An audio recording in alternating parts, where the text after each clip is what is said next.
You are now listening to The Unwavering, the movement dedicated to educating and empowering the brave men and women who have or are still serving our great nation.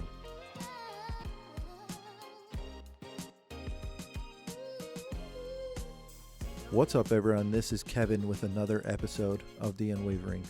Before we begin, as always, just a huge shout out to the entire military community, those of you currently on active duty, the reserves, the retirees, the veterans. We wouldn't be here if it wasn't for you guys. We're grateful to have this opportunity to speak to you. And for those of you guys who don't know me, I'm an 8-year veteran of the United States Marine Corps. I was an avionics technician, quality assurance representative, and communications security advisor for the CH-53 helicopter. And this is just an opportunity for me to give back to the community. So today's episode, I'm pretty excited for because I think it really sheds light on just how diverse the military is as a whole. You know, the different passions and hobbies and things that we have outside of the military, you know, what really drives us. And at the end of the day, when we do decide to hang up our uniform, some of those things, in my opinion, are what end up saving people. So all that being said, I'm going to go ahead and hand the mic over to my friend Benji and let him introduce himself. Yeah, thank you so much for having me on today. My name is Benji. I am a retired gunnery sergeant in the United States Marine Corps. Spent 15 and a half years in, was fortunate enough to retire early, but I was born and raised in Los Angeles, California, married with 4 kids, been married for about 14 years. And it's just been such a wild ride from the time I joined the military to retiring and now starting my own business. So I just truly appreciate the time letting me come on here. No, definitely. Getting to talk to you and getting to tackle one of my favorite topics, which is the path of entrepreneurship. I'm psyched to have you. And for those guys who are either new to the podcast or didn't have the privilege of serving with you in the Marine Corps, can you kind of give us a little bit of background as to your time in the Marine Corps, like your MOS and different experiences? Yeah, absolutely. So in the Marine Corps, I was a Marine Raider. For those that don't know, that's a 0372 critical skills operator, and we're part of the Marine Special Operations Command, which is the Marine Corps' component of SOCOM. And during my time in, I had the privilege of deploying to various areas throughout the world in CENTCOM, PACOM, AFRICOM, and for those that aren't too familiar, those are in Africa, in parts of Southeast Asia, and of course the Middle East. Did 2 Iraq deployments, spent some time in Yemen and some other areas in the Arabian Peninsula, and it was just overall just an amazing experience. And what I'll say right off the bat is people, when they think of special operations, they really only think of the sexy stuff. They think of just kicking down doors, blowing doors off the hinges, and shooting the bad guys, which is definitely a big part of it. But that's not all we did. And I'd say a big portion of it was being a warrior diplomat, being someone that was able to go out into any environment, be able to adapt, meet with the locals, meet with diplomats, meet with people from various different backgrounds, and be able to blend in and accomplish our mission through any means necessary. And a lot of times it didn't have to get kinetic. It could be just working through the problems that we had, and a lot of it was just through our partner nation forces or surrogate forces. And it was such an amazing, well-rounded experience I had. But I'm just extremely grateful now that, I'm not as busy anymore with being away. And I got my 4 kids, I have my wife, and it's just nice to finally be home because we were always gone. So Yeah. And I'm glad to hear you say that because I think you're right. I think even for myself, having been in the military, being part of the air wing, even I have a preconceived notion that special forces is that, you guys are constantly deploying, you're constantly on the front lines fighting. And really, it's a lot deeper than that. You said it perfectly when you said a diplomatic warrior. And it reminds me, I'm not sure, if you're a reader or if you're interested, but reading Mad Dog's self-biography, he said statements exactly like that. When he deployed and was leading forces overseas, yes, he did have a plan of attack, but it was more than that. His thing wasn't, hey, I'm going to walk into the room and be the biggest, baddest dude in there, because there's not always a need for that. For him, it was more about establishing partnerships and relationships with people, because at the end of the day, yes, we are trying to spread the idea of democracy, but there's a better way of doing it. You don't always have to kick in doors. Sometimes it's as simple as building a connection, getting to know different people, their customs, their way of life, and understanding that, hey, we're Americans. They may be from the Middle East, they may be from Southeast Asia, and there's going to be areas where we see eye to eye and areas where we're just culturally different, and that's okay. So, hearing you say that, I'm really glad to hear that and for you to be able to share that with others, because I think it's definitely eye opening for those who don't have an understanding or maybe never went through the special forces field. So, right off the bat, thank you for enlightening us about that. You said you spent 15 years in the Marine Corps. Obviously, you deployed, you were gone a lot. That's a very significant amount of your time and life. What kept you in for so long? Like, was it a sense of belonging, purpose, or something else? Yeah, absolutely.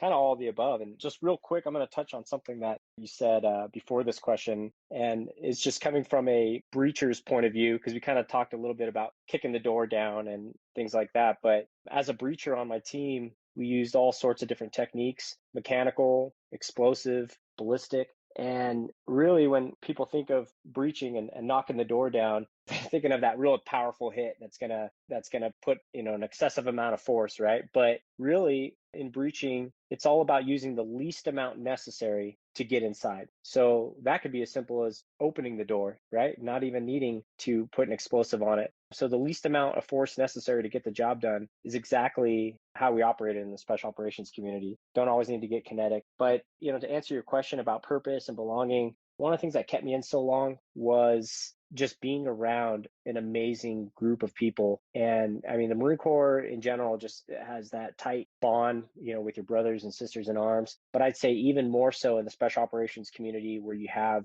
a group of guys that are all assessed, all selected, all want to be there, in the top 10% of the Marine Corps in the military. And I couldn't think of any other place where I'd get to spend time doing just really awesome stuff that's really truly making a difference with a group of people that are all like-minded and that all want to kick ass and get the job done. It's really hard to find that anywhere else. And I'd say, especially on the outside, a lot of people are searching for that. A lot of people are searching for that meaning and purpose and something that's going to drive them and really make a difference. And so when we transition out of the military, that's really hard to look back and say, well, hey, are all my golden years behind me? And I struggled with that when I was getting out. I was thinking, man, what's going to top being a special operator? What's going to top getting paid to jump out of planes, do dangerous missions with some top quality dudes using the best equipment in the world? What's going to top that? And it took me a while to find it, but I definitely did. Dude, 100%. That's exactly, when you talk about it, when you talk about being surrounded by that level of professionals, obviously yours was a different skill set, but there were certain times in my Marine Corps career where I got put into B billets, if you will, and I got to work with such a dynamic team of individuals that it helped me grow as a person, not even just as a Marine, but, getting to ask people who are older, about their families, about what it's like to, I guess, be an adult, what it's like to purchase a home, invest in real estate and stocks, all sorts of things outside of the Marine Corps.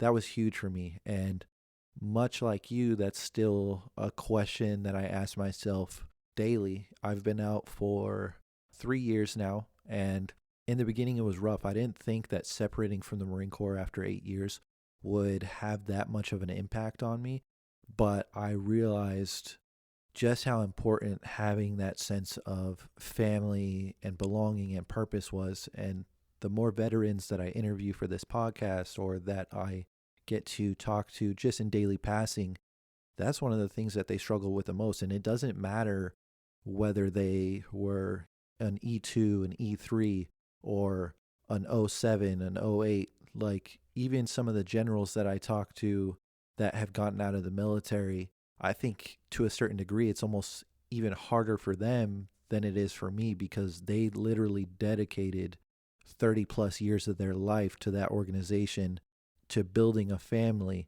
And so, when you have to say goodbye to something after 30 years, I could only imagine. Like, I did 8 years and it still sucked saying goodbye. So I definitely hear what you're saying. I agree. And I'm glad we get to kind of hear your perspective, what you've been through. And the next question that kind of leads me into is, when you finally did decide to hang up your uniform for the last time, what was your transition like? Was it good? Was it bad? Was it difficult? Like, what did you go through during that transition? I went through a very long transition process because I originally thought that I was just going to get out and I wasn't going to be retired. Because obviously, I mean, retired early. Not a lot of people get the opportunity to actually retire with a pension out of the military at 15 years. Usually you have to get to 20 or 30 in order to do that. But for me, I was fortunate enough to go through a program where it was a temporary early retirement program that the military was offering at the time. And I think they're still offering it now, but I know it's going away. But for me, a lot of people in my MOS and the special operations community, EOD, Intel communities, they don't typically get this opportunity to take advantage of that program because our MOSs are considered high valued or critical skill that the Marine Corps doesn't want to let go early. However, so when I decided that I wanted to get out, it was after my sixth deployment, and my wife unfortunately was diagnosed with kidney failure, and I had to make the decision of, do I stay in the military and have to constantly be deployed, constantly away from my family and my kids, or do I make the sacrifice and give up the job that I love so that way I could be there for my wife? And of course, to me, family comes first. And so that was difficult having to make that decision. But thankfully, my command and the special operations community really does their best right now to take care of their people. So they let me have a really good transition, take care of my family, take care of me, go to school, do everything I needed to do to make sure I was set up for success when I finally did get my retirement, that I was going to be taken care of. And so in that regard, it was very easy, and I'm extremely blessed and grateful to have that opportunity. But there's definitely some things that were critical along the way to why it was so successful. And the first thing was finding that purpose and direction. When I decided to get out, I had no idea what I was going to do. I was like, man, what's going to top being a special operator, right? And so I was looking at all these things that, continued to gunsling and do that warrior type stuff. And I realized that I was just settling. I was looking at, well, this is what I did in the military. When I get out, of course, I'm going to have to do something like that. But I went through a program called the Honor Foundation, which is a transition institute specifically designed for special operators, 16 weeks long, completely funded by donors. So it's a 501c3 organization, amazing organization that really truly helps our special operators transition out of the military and into successful careers outside, whether it's in a corporate environment or as an entrepreneur. And the first thing they do during that program is they help you discover your why. So they do this whole U phase trying to discover your skills, these untapped talents that you have that you don't think about, because all we think about in the military is all of our hard skills. Like, what are the hard skills you learned, like the technical stuff, the mechanic skills, things like that. And of course there's leadership skills that we pick up, but some of the passions and some of the other things that drive us are more meaningful than that. And so what this program did for me is it really dove deep into who I am as a person, even outside of the military, as a family man, and some of the things from my childhood and things like that. And so it brought up just a lot of different things that helped me understand who I was as a person. And so now today, I could say with confidence, my why in life is to illuminate the hearts of others so they may rise above their barriers and summit the highest peaks. I have just a extreme desire to serve others and to make a meaningful difference in people's lives. And that's what drove me to stay in the military for so long. But when I'm leaving the military, how do I continue to do that? How do I continue to illuminate the hearts of others? How do I continue to help people rise above their barriers? And I found that with my business. But I didn't necessarily start that business until recently. And that was after kind of going through business school. And I'll talk about that a little bit later. Man, you said so many impactful things, and we've had this conversation before. I'll mention it a little bit later during this episode, but for those of you guys listening, there was a video that I watched on Benji's website for his business. And this is not a plug, but I'm telling you, if you take a few minutes out of your day, the video interviewed different skateboarders, which, surprise, surprise, that's what his business is about. But everyone in that video, whether they were prior service or not, had that same mindset. That mindset that, hey, we want to come together as a community and illuminate the hearts of others. And I think that's just a powerful way to look at things. I think you're starting to see a lot more of that in business. I think before it was really what is, fashionable, what is trending right now. And it was more of a metric. They were measuring things by metrics and by data versus by how they had impacted their customers on a deeper level. And so I definitely think you're seeing a lot more of that. Pretty much every company now is saying, hey, if you buy our product, we're going to make a donation to this cause. So they're thinking bigger picture. But before we kind of get into your background when it comes to education and the business, I definitely agree with people looking at that. People need to take a hard look, whether they're, in their last year of the military, whether they've been out for 3 years. I think there needs to be a certain point in people's lives where they really take a deeper look at themselves and ask themselves, am I settling? Am I doing this because everyone else wants me to do it? Or am I doing this because it truly makes me happy? And sure, maybe the things that make you happy won't make you a millionaire, but maybe you're looking at it wrong, and maybe much like yourself, Benji, they can turn it into a business that makes them happy and also gives them enough profit to be able to take care of their family. So I'm glad that you mentioned those things. The next thing that I obviously wanted to get into is once you got out, once you finished that 16-week program, which I don't know if I've asked you this before, was that 16-week program that you took, were you still on active duty, or is that after your military service? No, that was while I was on active duty. I was fortunate enough to be able to do it. And they offer that program to us 24 months out. So you could do it up to 24 months out. But unfortunately, a lot of people don't know about it still, and they do it after they have already transitioned. And it's available to all special operators and special operations support personnel. So if you served in a special operations unit, it's available to you. You don't have to be a SEAL or a Green Beret or a Raider. That's one thing that I wish, in my personal opinion and experience, we need longer programs. The program that is mainly available to the masses, the 1 week separation class, which used to be called TAPS, I don't know if it changed. I just don't think it's enough to give an individual 1 week of training to prepare them for the rest of your lives. For me, I know when I got out, there were still things that I struggled with. I didn't know how to monetize myself and what I was worth in the aviation and aerospace industry. I didn't know that I could negotiate for pay when an employer told me, hey, this is what we're going to give you. So there were a lot of things that I had to learn the hard way, and I'm okay with that. But if given the opportunity, if there was a longer course, I would love to hear that veterans or active duty as well are getting to take advantage of that. So that is pretty cool that you guys get that 16-week program. Hopefully we can share it with others who are in that space, because I'm sure, like you said, a lot of people don't hear about it and don't get to take advantage of that program. But before I ramble on, when you finally decided to get out, you had already finished the program.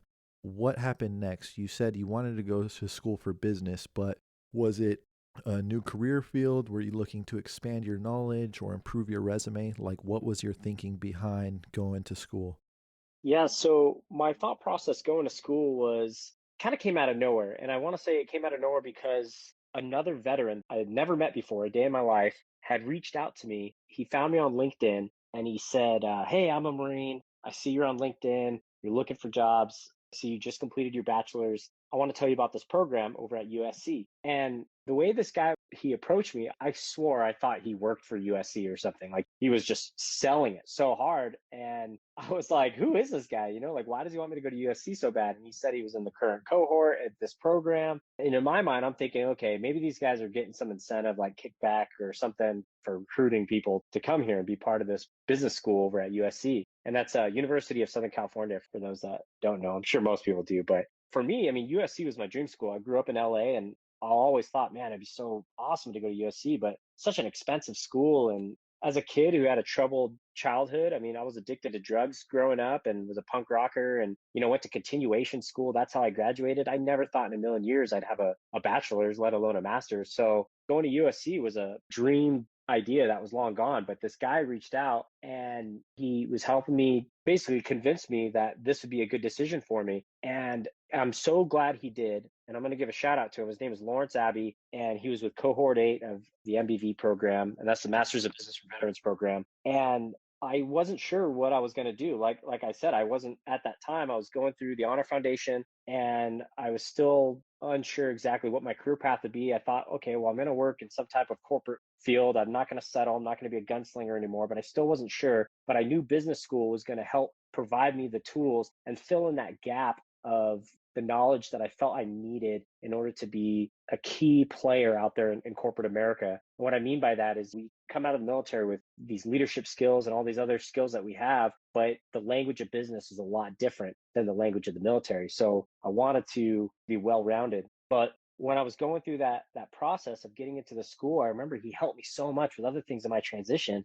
And I said, "Hey, Lawrence, I really appreciate everything you've done for me. What do I owe you? Like, you've done so much. Like, how can I pay you back?" And I'll never forget what he said. And I do this all the time now. He said, "If you want to pay me back, if there's another veteran that needs help or you see another veteran that's transitioning, help them. That's how you could pay me back. Pass it on to another vet that needs it." And to me, that was so impactful because here was somebody that didn't want anything. He put in all this work and effort to help me learn all these lessons learned, help me get into business school. And all he wanted to do was just help out another veteran. And so for me, I had the privilege of having this amazing transition. And I'm always there to help any other vet that reaches out, whether you're in the special operations community, in the Marine Corps, or any other branch. Definitely message me. And I'm always there. And for those that have, will tell you, I'll spend that time, I'll spend that hour or more on the phone with you and let you know about my experiences and let you know about some of the lessons learned so that way you don't make the same mistakes I did. And that's what Lawrence is trying to do for me because he made mistakes getting out and he didn't want people to struggle with that.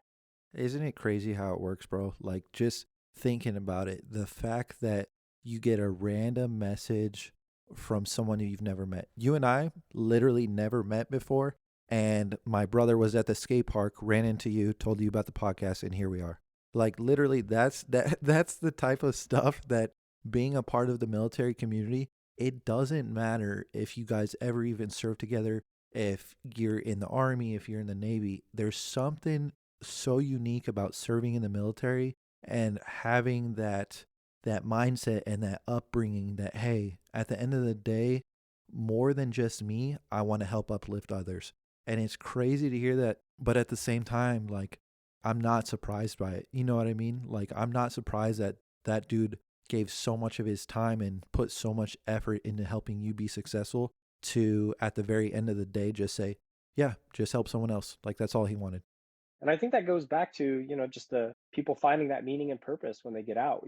Most of us join the military. I mean, there was all these other underlying reasons, of course, with college and things like that and adventure and some of the other things that we see, right? But I think at the end of the day, a lot of it boiled down to people want to serve. People want to have that desire to serve others and make a difference. And if people could do that even outside of the military, one of the best ways to do it is to help your fellow vets. So it's just amazing. And I was just absolutely blown away and extremely grateful for the people that have come into my life. Yep. I think we all have Lawrence to thank for this because that one domino effect, Lawrence putting you on that path in life, whether we think this deeply into it or not, literally, if that dude did not set you on that path, you and I probably wouldn't have connected and been talking today, which is crazy to think about. Like, the little things that can change the trajectory of someone's life. That guy, I'm sure you're eternally grateful to, and is probably a good reason as to why you're now following the path of entrepreneurship. But kind of getting into that topic, was there something while you were going to school for business that made you say, you know what? I think I can make it. I think I have the skills, the drive, and a brand or a vision that could be successful? Like, at what point did you decide you wanted to start your own business and why?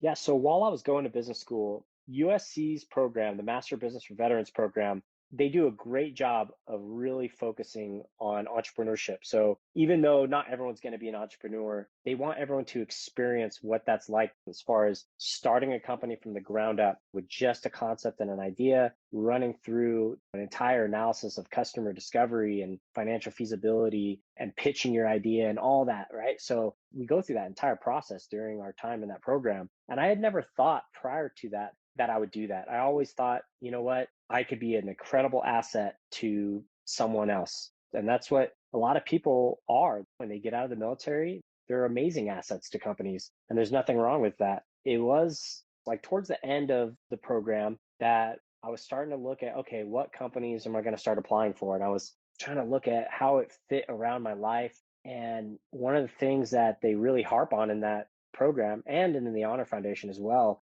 is really prioritizing your life. And what I mean by that is taking a really good hard look at your life, your family, where you want to live, the people you want to be around, the culture that you want to be around. All this plays into effect. It's not just the job itself. And I think a lot of people forget that. They only look at the job and then they say, okay, well, everything else comes with the job, right? And that's what happened in the military. Our lives were planned around our work, not the other way around. And so with my wife's condition and with me not being there for my four kids over the last 15 years, I said, hold on, let me pump the brakes. Where do my priorities lie? My priority lies with my life and with my wife and my kids and being there and being a dad and just wanting to just have fun and enjoy life.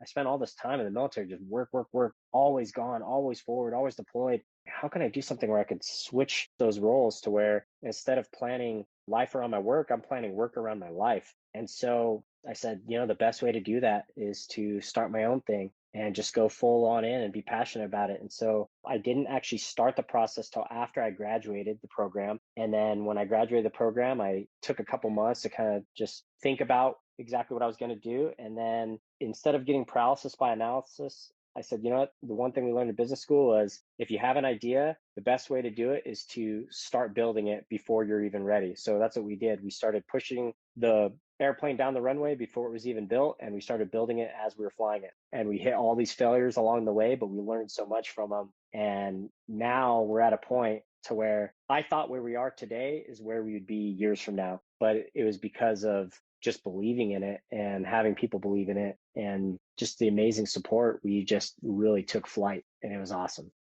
That's incredible, man. And as I hear you talk about this, as I hear about your experiences, I don't know if anyone else has picked up on this, but to this point, you still haven't even mentioned what your business is. You continue to talk about helping others. You haven't promoted your business. You haven't done any of that.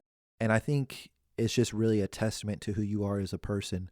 You coming on this episode is so much more than, hey, I have a cool business, check it out, buy something from me. You can just tell right off the bat the level of authenticity and how genuine you are with believing in others, pushing for them to follow their dreams. So I definitely want to say thank you for that, because it's a breath of fresh air to be able to talk with someone who cares more about others than themselves. So thank you for that, man. I'm definitely honored to have you on here. And I know you haven't pushed it, but I'm going to push it. Your brand, we want to talk more about it. And before we get to that, I want to talk about your transition again, but obviously we all hit a rough patch, right? When we get out of the military, there's something that happens, we lose that sense of belonging and community and family. In your life and in your experiences, do you think that skateboarding gave you purpose again after leaving the military? Like, did it help kind of fill some of those voids in your life? And do you think that other veterans who are just as passionate about skateboarding share that same sentiment? There's a couple things. The first is it's natural to be stressed out about the process. It's natural to be stressed out about what you're going to do next, especially being in the military. It's a guaranteed paycheck, right? So, regardless of how hard you work, on the 1st and 15th, you're going to get a paycheck, you're going to have healthcare, you're going to have housing, you're going to have all these things, right? And so, when you're transitioning out, all those guarantees and all those securities go away. But one of the things I learned is that with that security, it's kind of a false security, right? It's a false security because I say yes, we get the financial stability, but our lives are in danger whether you realize it or not. And especially in my case, in the special operations community, whether we were training or whether we were deployed, we were constantly put in these situations where we were risking our lives. So it was that false security to where I don't know if I went into work and if I went to go jump out of a plane that day, that I was going to come home to my wife and kids. And so when I decided that I was going to get out and I was going through my transition, man, I was so stressed. I was so stressed about all the financial stuff. I was so stressed about, are we going to be able to stay in the house we're living in now? Are we going to be able to afford to live the same lifestyle we're living right now? And it wasn't until I got back on my board and I was just cruising around, going to the skate park and basically reliving some of those moments I had when I was younger where skateboarding was one of the only positive things in my life at the time growing up. I said it a little bit earlier, but I grew up, in a broken home, addicted to drugs. And when I say drugs, I mean like cocaine and methamphetamine. I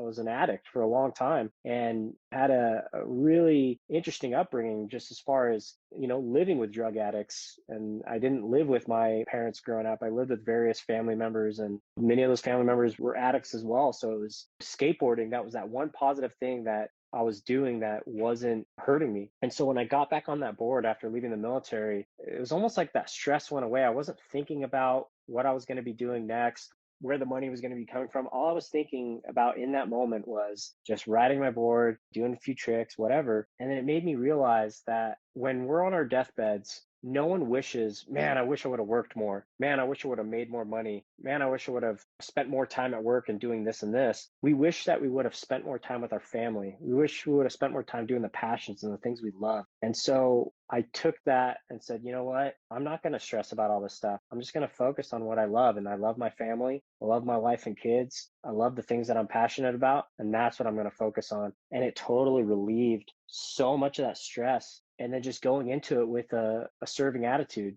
remembering my why every single day, my why to illuminate the hearts of others, to make other people feel passionate about what they're going to do, to help people rise above their barriers. When I was growing up, I needed someone to help me out of those situations I was in. And thankfully, when I turned 18, there were some people there and they helped me rise above my barriers. And so I want to be that person to someone else, that whether it's through skateboarding or whether that's through some other type of mentorship, if someone finds their passion and they believe in it, I don't care if it's skateboarding or something else. I want them to go for it and I want them to use that and not be so stressed out about what they're going to eat tomorrow, what they're going to drink tomorrow, where they're going to be. We're nothing but a vapor. This world and tomorrow's not guaranteed. You could plan and work as hard as you want, but when you're on your deathbed, you need to be thinking about that. What are the things that you're going to wish you had done? And I'll tell you what, working and I don't mean like obviously you have to work, but it's what you're working towards is what matters. 100%. Finding your why and discovering what you're working towards are absolutely invaluable.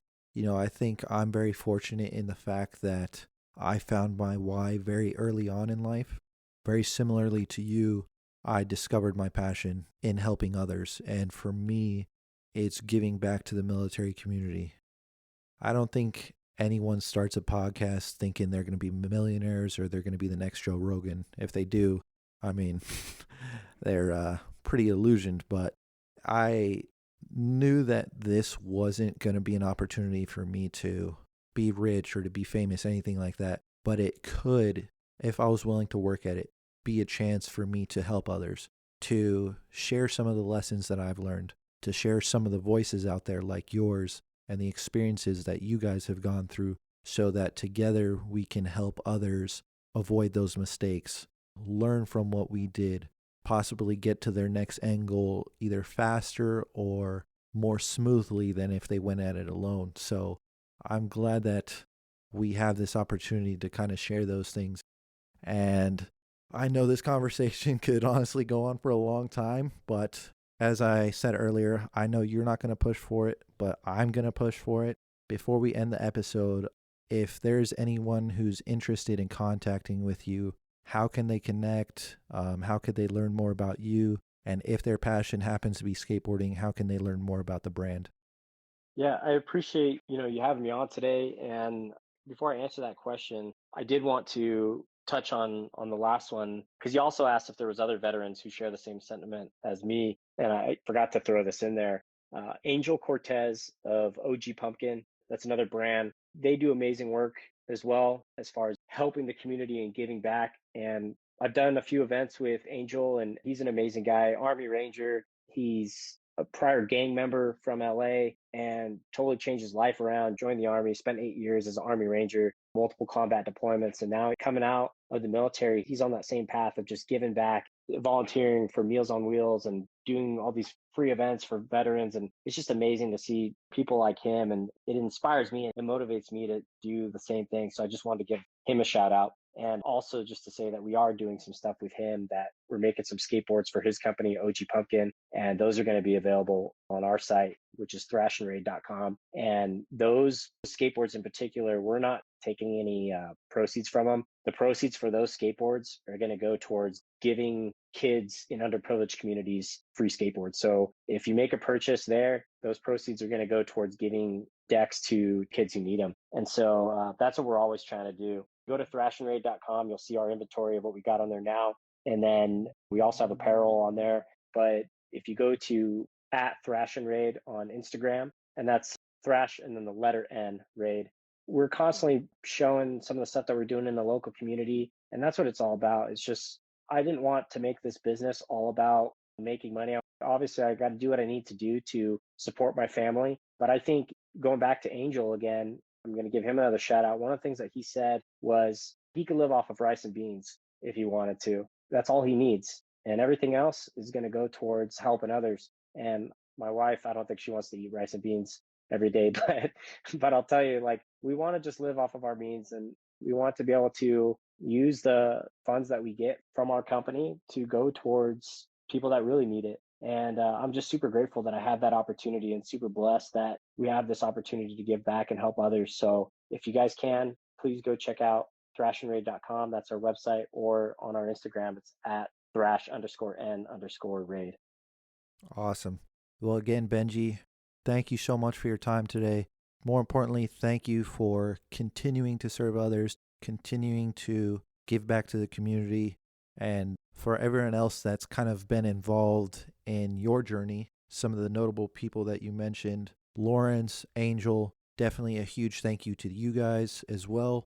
But yeah, man, we definitely look forward to keeping a relationship, and next time I'm in SoCal, I'll definitely be headed your way. So I'll be looking forward to that. For everyone that's listening, again, if you guys want to learn more about Benji, how to reach him, how to reach the team, you guys can check them out, as he mentioned, at thrashandraid.com, or you can check out their Instagram. That's thrash_n_raid. And feel free to hit them up, buy a board, support the community. And thank you guys again for taking the time to tune in. Until next week, this is The Unwavering. Thanks for listening to The Unwavering. Please rate and comment on Apple Podcasts. Give us a 5-star and a great comment, and we may just read it on a future episode. Also, follow us on social platforms like Instagram, Facebook, and YouTube. Be sure to check back with us next week.